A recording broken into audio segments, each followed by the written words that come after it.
آپ دیکھ رہے ہیں دنیا بھر کی خبریں۔ آج ہے 8 دسمبر 2025 اور یہ رہی آج کی سرخیاں۔ اسرائیل کر رہا تھا امریکی فوجیوں کی جاسوسی، لگائے تھے کیمرے۔ غزہ کے CMCC بیس میں بھاری ہنگامہ۔ GCC نے ایران کو سختی سے لتاڑا، کہا ہماری زمین پر آپ کی دھوس نہیں چلے گی۔ بڑھ گئی ٹینشن۔ نتن یاہو حکومت کی نئی چال، اسرائیلی میڈیا کو گودی میڈیا بنانے کا ہنر مہامانو سے سیکھ لیا، اپوزیشن ہوا لال۔ جرمن لوفتھانسا کا بڑا فیصلہ، اسرائیل کے لیے ہتھیار کارگو پر سیدھا بین۔ UNRWA ہیڈ کوارٹر پر اسرائیل نے لہرایا جھنڈا، انٹرنیشنل لائن توڑنے کا کھلا کھیل۔ اور کولمبیا کے ساحل پر تیرتی ہوئی آئیں رہسمائی لاشیں، پریزیڈنٹ نے دیا جانچ کا حکم۔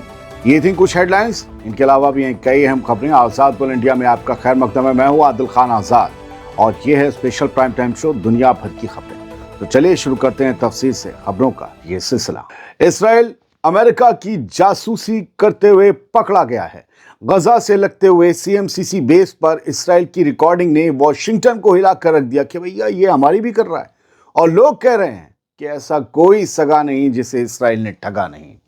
دوستو، غزہ کے مسئلے پر بنے civil military coordination centre CMCC میں کام کر رہے امریکن اور الائیڈ اسٹاف نے رپورٹ کیا ہے کہ اسرائیلی آپریٹو ان کی میٹنگز اور انٹرنل ڈسکشن کو چپکے سے ریکارڈ کر رہے ہیں، یعنی ان کی جاسوسی کر رہے ہیں۔ یہ غزہ سے لگتی ہوئی سرحد پر بنا ہوا ہے، امریکنز یہیں پر ہیں۔ دی گارڈین کی اس رپورٹ کے بعد واشنگٹن اور تیل اویو کے بیچ بڑی ڈپلومیٹک ٹینشن کھل کر سامنے آ گئی ہے اور امریکہ کی طرف سے لتاڑ بھی لگائی گئی ہے۔ سورسز کے مطابق اسرائیل کی جاسوسی اتنی بڑھ گئی کہ CMCC کے امریکی commander lieutenant general Patrick Frank کو اپنے اسرائیلی کاؤنٹر پارٹ، اپنے سمکش کو بلا کر سیدھا وارننگ دینی پڑی کہ اوقات میں رہو۔ Recording has to stop here, مطلب اب بس یہیں اسی وقت سے ریکارڈنگ بند کرو۔ کیا سمجھ رکھا ہے، کیا چنڈو خانہ لگایا ہے؟ رپورٹ میں کہا گیا کہ اسرائیل ڈیٹا، میٹنگ، لاگ، انٹرنل بات چیت سب کچھ کیپچر کر رہا تھا کیمرے میں، جس سے بیس پر کام کر رہے دوسرے ملکوں کے ادھیکاری آفیشرز ڈر گئے کہ یار یہ تو جاسوسی ہماری بھی ہو رہی ہوگی۔ امریکہ کے کئی الائیڈ پرسنلز کو تو یہ سیدھے ایڈوائس دی گئی کہ کوئی سینسٹیو بات مت بولو ورنہ لیک ہو جائے گی، راز کی کوئی بات مت کرنا، یہ سب سے بڑا جاسوس ہے۔ اسرائیل نے اس پورے معاملے کو ایبسرڈ کلیم کہا ہے، بے تکا دعویٰ کہا ہے اور خارج کر دیا ہے۔ لیکن سوال وہی ہے، اگر سب فالتو تھا، بے تکا تھا، تو پھر وہ امریکہ کا لیفٹیننٹ جنرل فرینک، اس نے اتنی سخت وارننگ کیوں دی ہے تمہیں IDF والوں؟ اور یہ گارجین نے جو خبر چھاپی ہے، یہ تو ادھر کا میڈیا نہیں ہے۔ غزہ کے لیے بنے اس امریکی بیس کا کام ہے ٹرمپ پلان کے تحت انسانی مدد کا فلو مانیٹر کرنا، مگر اس سب سے باہر فلسطینی پوری طرح ایکسکلوڈ ہیں، اور اوپر سے یہ جاسوسی والی کہانی اب نیا طوفان کھڑا کر چکی ہے۔ اس خبر کا سیدھا مطلب یہ ہے کہ غزہ کی جنگ تو رکی ہے، لیکن اسرائیل امریکہ کے بیچ بھروسے کی جنگ اب کھل کر شروع ہو گئی ہے۔ امریکہ کے خلاف اسرائیل کی ایک اور حماقت سن لیجئے، اس کی قیمت غزہ کے زخمی لوگ چکا رہے ہیں۔ غزہ پر امریکی بیکڈ سیز فائر تو کاغذوں میں چل رہا ہے، لیکن زمین پر اسرائیل نے امریکن اور فورن ڈاکٹرز کی انٹری کا گیٹ زور سے بند کر دیا ہے۔ اس کا سیدھا مطلب ہے جو غزہ کا ہیلتھ سسٹم بچا کھچا چل رہا تھا، اسے توڑنے کا کام اب اسرائیل خود کر رہا ہے، تاکہ علاج کے لیے لوگ باہر جائیں، اور باہر جائیں گے تو واپسی کا راستہ ہے نہیں۔ ایجپٹ نے بھی تو اسی وجہ سے اس دن سخت پیغام دیا تھا۔ خبر کے مطابق امریکی ٹراما سرجن فروز سدھوا، جو 2 بار غزہ میں مشن پورا کر چکے ہیں اور مئی میں UN سیکیورٹی کاؤنسل کے سامنے گواہی بھی دے چکے ہیں، ان کو فلائٹ سے کچھ گھنٹے پہلے ہی میسج ملا کہ ان کا نام اسرائیل کی اپرووڈ انٹری لسٹ سے ہٹا دیا گیا ہے۔ انہوں نے گواہی دی تھی UNSC میں کہ بھائی قتل عام ہوا ہے وہاں۔ صرف سدھوا نہیں، کئی اور امریکی اور انٹرنیشنل میڈیکل والنٹیئرز کو بھی سیدھے بارڈر پر روک دیا گیا۔ سیز فائر کے بعد امید تھی کہ باہری ڈاکٹروں سے غزہ کے ہیلتھ کرائسس تھوڑی سنبھلے گی، لیکن اسرائیل کی یہ نئی روک اب سیدھا اسی طرف اشارہ کرتی ہے کہ وہ غزہ کے درد کو، تکلیف کو اور زخم کو کم نہیں ہونے دے گا، بھرنے نہیں دے گا۔ اسرائیل کے اپوزیشن لیڈر یائر لاپڈ نے نتن یاہو کی حکومت کے اس نئے قانون پر سخت حملہ بولا ہے جسے وہ میڈیا کی زبان بند کرنے کی اسکیم بتا رہا ہے۔ लापिड का कहना है कि हुकूमत ने जो कमेटी बनाई है वो बस मुंह बंद कराने के लिए है। उनको ऐसी प्रेस चाहिए, ऐसा मीडिया चाहिए जो दब्बू हो, डरपोक हो और कंट्रोल में हो, यानी उसके गले में चेन बनी हो, यानी गोदी मीडिया टाइप हो। यायर लैपिड ने कहा कि नेतन्याहू का असल मकसद है लोगों की आवाज को बंद करना। यायर लैपिड इसराइल का बड़ा लीडर है, अपोजिशन लीडर है। उसने कहा कि हुकूमत अपनी मजम्मत करने वाली मीडिया को खामोश करके पूरा नैरेटिव अपने हाथ में ले लेना चाहती है। जय जय जय जय हो। यानी नेतन्याहू भी अपने एक खास दोस्त से, एक महामानव से कुछ सीख कर बिल्कुल चिंदू मीडिया वाला माहौल तैयार करना चाहता है। जर्मनी की लुफ्थांसा कार्गो ने एक ऐसा फैसला सुना दिया है जिसने इसराइल की हथियार सप्लाई चेन को सीधा झटका दिया है।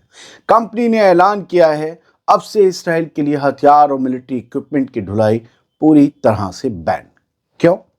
लुफ्थांसा ने साफ कहा कि यह फैसला यूनाइटेड किंगडम की नई एक्सपोर्ट रेगुलेशंस की वजह से लिया गया है। ब्रिटेन के इन नए उसूलों, इन नए नियमों के तहत किसी भी रूट से इसराइल को हथियार भेजना अभी नामुमकिन है, चाहे फ्लाइट जर्मनी से जाए, यूरोप से जाए या कहीं और से जाए। इसराइली फोर्सेस की एक नई गुस्ताखी सामने आई है। बड़ी ही बेशर्मी के साथ UNRWA के हेडक्वार्टर पर अपना झंडा टांग दिया IDF ने। खबर के मुताबिक अब इसराइल को रुस्वा भी होना पड़ रहा है, जाहिर सी बात है। दरअसल पहले इसराइली फोर्सेस ने ऑक्युपाइड जेरूसलम में UNRWA के हेडक्वार्टर पर अपना झंडा चढ़ा दिया। ये उस एजेंसी में दखल अंदाजी की पॉलिसी को तोड़ना है जो फ़लस्तीनी रिफ्यूजीज को वेस्ट बैंक, गजा, जॉर्डन, सीरिया और लेबनान में मदद देती है। यहीं से इस हरकत के बाद UNRWA के वेस्ट बैंक डायरेक्टर ने इस ओछी हरकत की मजम्मत करते हुए कहा कि हम UN में इसकी शिकायत करेंगे जानी। उन्होंने बताया कि वेस्ट बैंक के रिफ्यूजी कैंप से 32,000 से ज़्यादा फ़लस्तीनी जबरन निकाले जा चुके हैं इस अक्टूबर वाली जंग के बाद से। 1967 के बाद का सबसे बदतर हाल है ये वेस्ट बैंक का। सेटलर्स रोज हमले कर रहे हैं उग्रवादी, और उन्हें रोकने के बजाय इसराइली फौज ये ओछी हरकतें करती फिर रही है झंडे टांगने की। खाड़ी के देश यानी गल्फ के देशों का ईरान पर सीधा वार सामने आया है। कहा है कि हमारी जमीन पर आपकी जुबान, आपकी धौंस नहीं चलेगी। GCC ने बुरी तरीके से ईरान को लताड़ा है और साफ मैसेज दे दिया है कि गल्फ के मुल्कों की सरहद और हक पर उंगली उठाओगे तो जवाब मिलेगा। गल्फ कोऑपरेशन काउंसिल ने उन तमाम बयानों की कड़ी मजम्मत की जो ईरानी अफसरों ने बहरीन, सऊदी अरब और कुवैत के दुर्रा ऑफशोर फील्ड और UAE के 3 जजीरों ग्रेटर टनब, लेसर टनब और अबू मूसा के बारे में दिए थे। ईरान इन जजीरों पर अपना हक जताता है और ये ईरान के ही कब्जे में है। GCC के सेक्रेटरी जनरल जासिम अल बुदैवी ने कहा कि ईरान के ये दावे झूठ, तोहमत और पूरी तरह बेबुनियाद हैं। उन्होंने याद दिलाया कि ईरान की ऐसी बयानबाजी नॉन इंटरफेरेंस और गुड नेबरली रिलेशंस की हर बेसिक लाइन को तोड़ देती हैं, यानी दोस्ती वोस्ती भाड़ में चली जाएगी। यानी वही उसूल जिन्हें ईरान ने पहले भी जून में कतर पर हमले के वक्त रौंद दिया था। GCC ने साफ कहा। GCC का मैसेज बिल्कुल क्लियर है कि सरहद हमारी, तेल हमारा, जजीरे भी हमारे और इनके हक पर किसी और का दावा बर्दाश्त नहीं होगा जानी।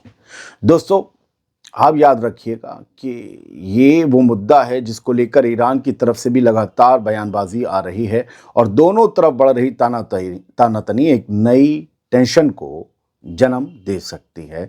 GCC और ईरान उलझ सकते हैं। ईरान के एटॉमिक एनर्जी ऑर्गेनाइजेशन के चीफ मोहम्मद इस्लामी ने कहा कि इस वक्त मुल्क में IAEA का कोई स्पेक्ट्रम मौजूद नहीं है। इस्लामी ने बड़ा दावा किया और कहा कि जून में इसराइली और अमेरिकी मिलिट्री अटैक के दौरान ईरान की न्यूक्लियर साइट्स पर कोई स्टाफ नहीं मरा, कोई मरा ही नहीं, कोई मेंबर। इतने बड़े बड़े भाड़ हो गए न्यूक्लियर साइट्स में, लेकिन कोई नहीं मरा और कोई पर्सनल मिस नहीं हुआ। हो सकता है कि वहाँ कोई था ही नहीं। उन्होंने कहा कि ईरान की न्यूक्लियर इंडस्ट्री पूरी तरह महफूज है और सारे लोग भी महफूज हैं। ये अपने आप में बड़ा दावा है दोस्तों। कोलंबिया एक बड़ा सवाल पूछ रहा है कि उसके समंदर के साहिल पे ये जो लाशें आ रही हैं ये कहां से आ रही हैं। कोलंबिया के प्रेसिडेंट गुस्तावो पेट्रो ने उस खौफनाक सिलसिले की जांच की मांग कर दी है जिसमें लाशें समंदर से किनारों पर आकर लग रही हैं। पेट्रो का शक सीधे अमेरिका की उन मिलिट्री स्ट्राइक्स पर है जो कैरेबियन समंदर और ईस्टर्न पैसिफिक में ड्रग्स लदी नावों पर की जा रही हैं। अमेरिका कहता है ये वेनेजुएला से ड्रग्स आ रही हैं, इन ड्रग्स स्मगलर को हम निशाना बना रहे हैं। पेट्रो ने एक्स पर तस्वीरें और वीडियोस शेयर किए और लिखा कि कुछ लाशें ला गुआजिरा के साहिली इलाके में मिली हैं, वही इलाका जहां हाल के दिनों में अमेरिका के ऑपरेशंस चले हैं। पेट्रो ने लिखा, ला गुआजिरा के नॉर्थ में लाशें मिली हैं, फॉरेंसिक टीम से पहचान का इंतजार है। सरकार अब ये पता लगाने में लगी है कि क्या ये वाकई अमेरिका की स्ट्राइक्स में मारे गए लोग हैं या किसी और ट्रेजेडी का निशान है। कुछ हेडलाइंस और खबरें यहाँ से ले लेते हैं। तुर्की और इजिप्ट मिलकर डिफेंस कोऑपरेशन को बढ़ा रहे हैं। दोनों के बीच डिफेंस ताउन लगातार मजबूत हो रहा है और इसकी एक निशानी सामने आई है अकरब नाम से। अकरब एक अनमैन्ड मिलिट्री व्हीकल है, एक भयंकर तरीके से डिज़ाइन किया गया मिलिट्री व्हीकल। ये जो आप तस्वीर में देख रहे हैं, हरे मिलिट्री का ही कलर का, ये इसे चलाने के लिए किसी आदमी की ज़रूरत नहीं पड़ती, अनमैन्ड है, समझे, मानव रहित। इसमें मशीनें लगी हैं, ये डिवाइसेस पर बेस्ड है, एक तरीके से ये एक रोबोटिक ट्रक है।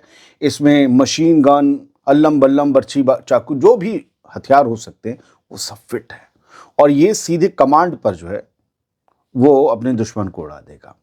और सिर्फ यही नहीं, बहुत सी गाड़ियाँ, बहुत से हथियार तुर्की और इजिप्ट मिलकर डेवलप कर रहे हैं। दोनों अपनी मिलिट्री को मजबूत कर रहे हैं। अकरब और हमजा 1 ये दो तुर्की की डिफेंस जाइंट हेवल्सन ने डिज़ाइन किए हैं और ये इजिप्ट के कोलैबोरेशन में मिलकर दोनों ट्रक्स जो हैं मिलिट्री ट्रक्स बनाए गए हैं जो कि कॉम्बैट में काम आते हैं।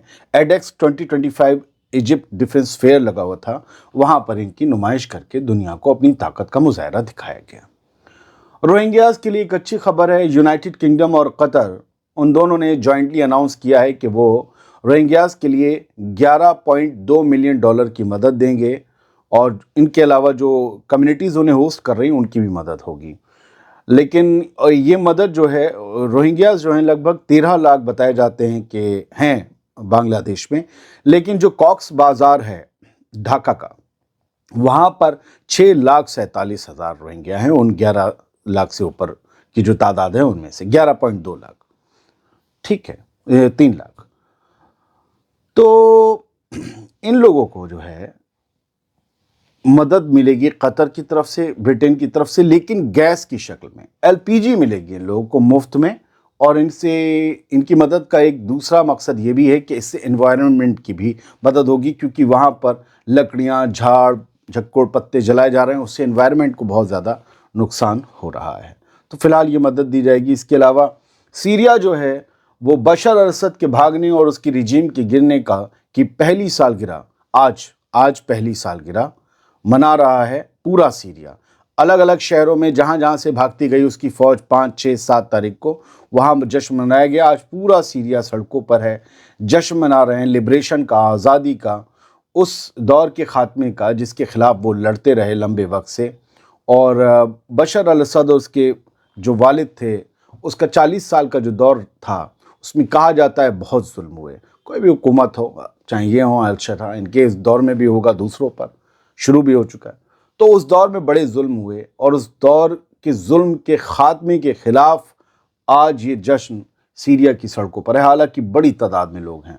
सीरिया के अल-शरा ने अल-उमैयद मस्जिद के मिंबर पर चढ़कर तकरीर की और कहा कि हम सबको मिलकर सीरिया को बनाना होगा, सीरिया को खड़ा करना होगा। और अल-शरा ने वादा किया कि सीरिया को हम पहले से कहीं ज़्यादा मजबूत बनाएंगे। इस दौरान हमने आपको शो में भी दिखाया, काबा शरीफ का जो गिलाफ़े काबा होता है उसे किस्वा कहते हैं।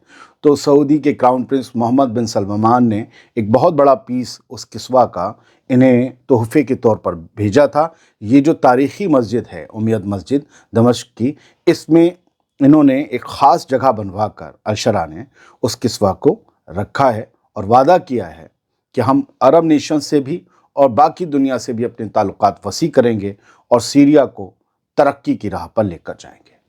बहुत बहुत शुक्रिया। सलामत रहिए, खुश रहिए।